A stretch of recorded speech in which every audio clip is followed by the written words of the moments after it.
So I think it goes without saying that 2018 was a really good year for smartphones. And this one right here, the Galaxy Note 9, was easily in the top tier. It's been 5 months since its release, there have been a number of great phones released since then, and there are a lot more on the way here in 2019. With recent price drops, is the Note 9 still a good pickup? Should you opt for something else? Or should you wait for a new release later on?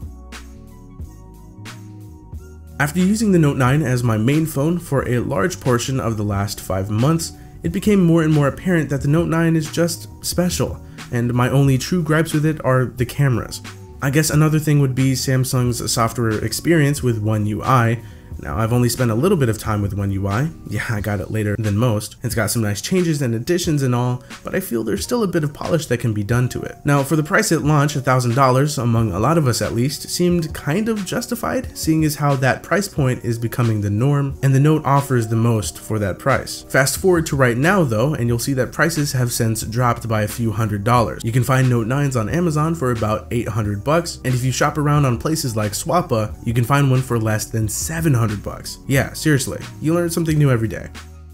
Speaking of learning something new, I wanted to take this opportunity to talk about this video's sponsor, Skillshare. Skillshare is this awesome site dedicated to helping people learn and to boost their creativity. With over 25,000 classes spread across categories such as design, photo and film, technology, entrepreneurship, gaming, marketing, and much more, you'll be sure to find something that suits you. And you don't have to be tied down to your computer to take advantage of this great content. You can take classes with you using their app for mobile devices. Interact and collab with the community, create projects, and share with people what you've got. Sharpen your skills for things like video editing, which is something I'm definitely going to try out. Just over $8 a month on an annual plan will get you complete unlimited access to their full library of classes, which I think is an incredible deal. But not only that, the first 500 of you that use that link down below in the description will get a free 2-month trial, so make sure you hop on that as quickly as you can.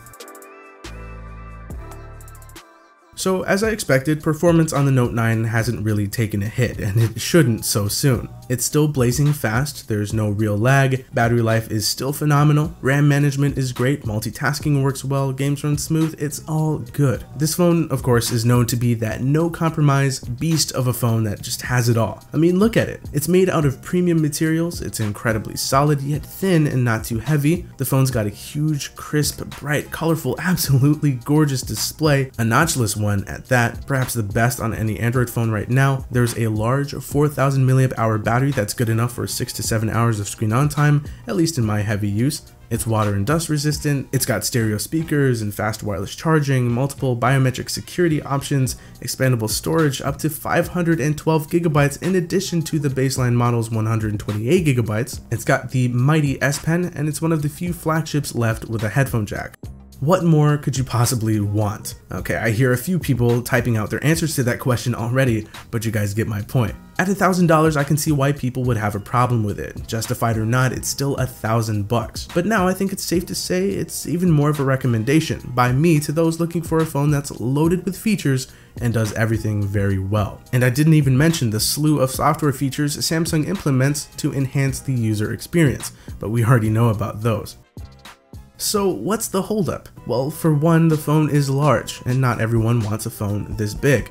Of course, there are other great, smaller options out there like the Galaxy S9, which has dropped in price as well, around the $500 mark. And another holdup would be, well, the competition.